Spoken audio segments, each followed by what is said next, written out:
When I was 9 years old, I was left home alone. It was morning, and I had just showered and brushed my teeth.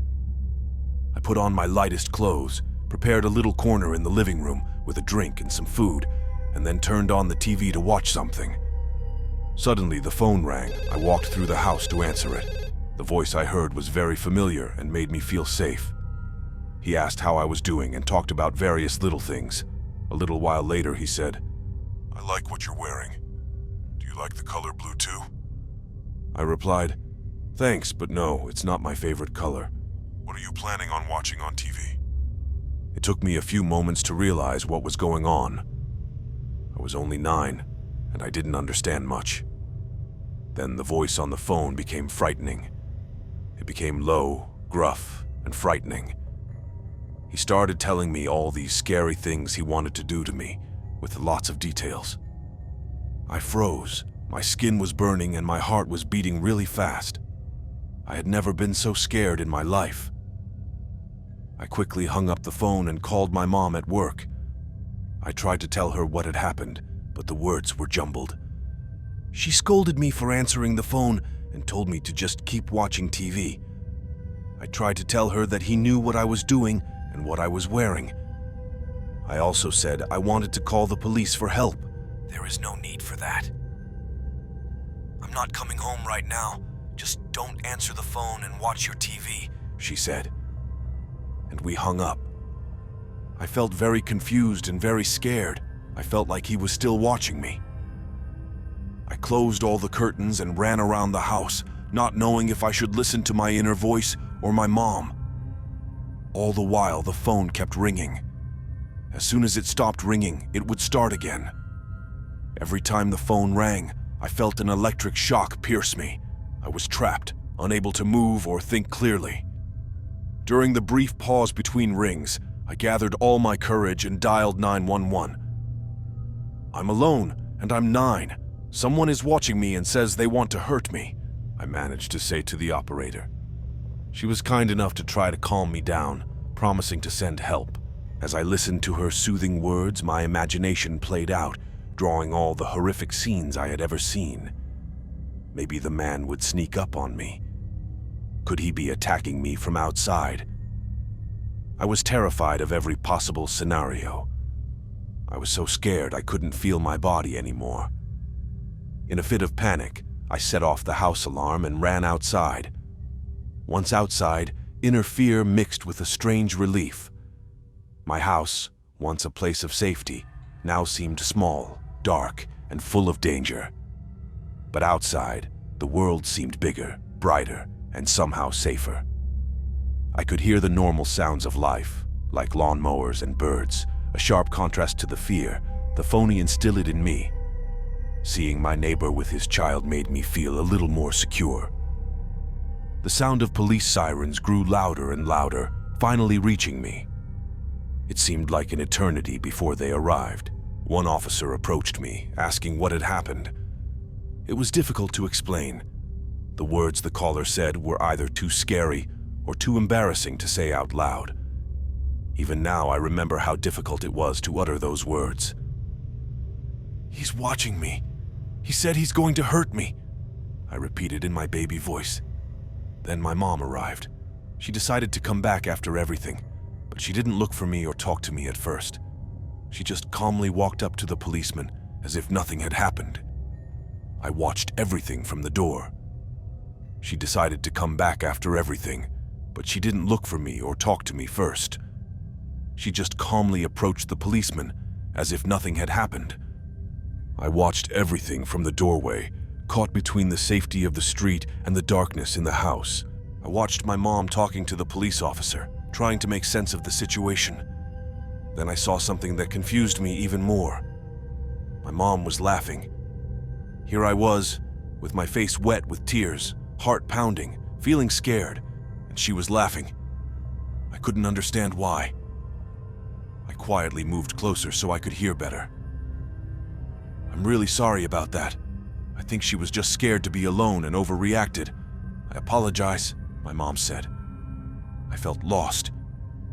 Had I really done something wrong? Was it all just my imagination?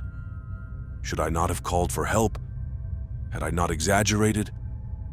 What happened next is a bit blurred in my memory. I remember that I didn't want to be alone anymore, and that even the sound of the ringing phone gave me goosebumps. I couldn't bring myself to talk about what the voice on the phone said. My mom assumed she knew who was behind the call without knowing all the details. There was no investigation, no questions asked. She insisted it was a boy my age living across the street. I knew it wasn't true, but my objections were ignored. Many years later, when I was grown and had children of my own, something happened during Christmas. My mom was in the living room, and I went into the other room to change a diaper. As I came back, I heard my mom laughing, as if she was telling a funny story. But the expressions on the faces of the others were different. They looked awkward, shocked, scared. But she kept laughing. One of my older kids stopped me from going back into the living room, saying that my mom had just shared a story about being home alone and being threatened. She made it sound like a joke, like a funny childhood memory. To this day, I still don't know who made that call. I struggle with the fear of ringing phones and phone calls every day.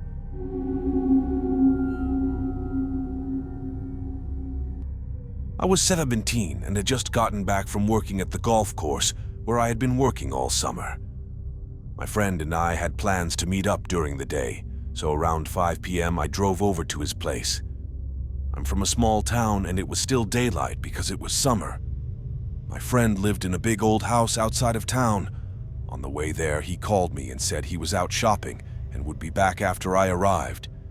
He mentioned that the door was unlocked, so I could just walk in. That was pretty normal for us. When I arrived, I parked and went inside to grab a cold drink from the refrigerator. I then went upstairs to a large room with couches and a TV. I started changing channels, and after a while, I needed to use the restroom. The restroom was at the end of the hallway, right above the stairs. I grabbed an old comic book from the stack and made myself comfortable. After a few minutes, I heard footsteps downstairs. Thinking it was my friend, I joked about what I was doing, expecting an amused response. Silence. I called out again, saying I was in the bathroom. Still no response. I suggested that maybe he couldn't hear me. Maybe he was wearing headphones. But then footsteps started up the stairs, and they sounded too heavy to be my friend. A chill ran down my back. Something wasn't right. The footsteps reached the top of the stairs, just outside the restroom door. "Hey, that's enough! This isn't funny!" I shouted. No response. I didn't know what to think. I hoped it was just my friend trying to scare me. So I fell silent, waiting to see what would happen next. Then, footsteps started moving away from the restroom, down the hallway. I quickly finished, opened the door, and ran down the stairs, running out into the front yard. My car was the only one there. It was clear now.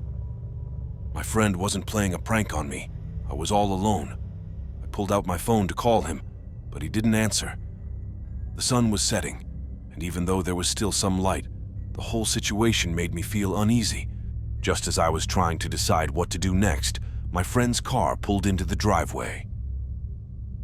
He saw my face and realized something was wrong. I explained everything to him. Since I had just gotten out, if someone was inside, he didn't have a chance to leave. Even though we knew better, we decided to play it cool. We went to the barn, grabbed a baseball bat and a golf club, and prepared to search the house. We slowly made our way up the stairs, expecting an intruder at every turn, but everything was eerily quiet. We walked down the hallway, following the path where we heard footsteps. It led us to a large room at the end, a dead end with no other exit. But the room was empty. No sign that anyone had been in there. The carpet was undisturbed, the furniture untouched. Everything was as it should be. We looked under beds, in closets, everywhere, but found nothing. We searched the rest of the house, but found no one. My friend started to think I was just seeing things, assuming I was making it all up. But even 15 years later, I can't shake the certainty of what I experienced. Someone, or something, was in that house with me. Someone was standing outside the bathroom door, knowing I was inside. Whoever it was, I'm just grateful they decided to leave me alone.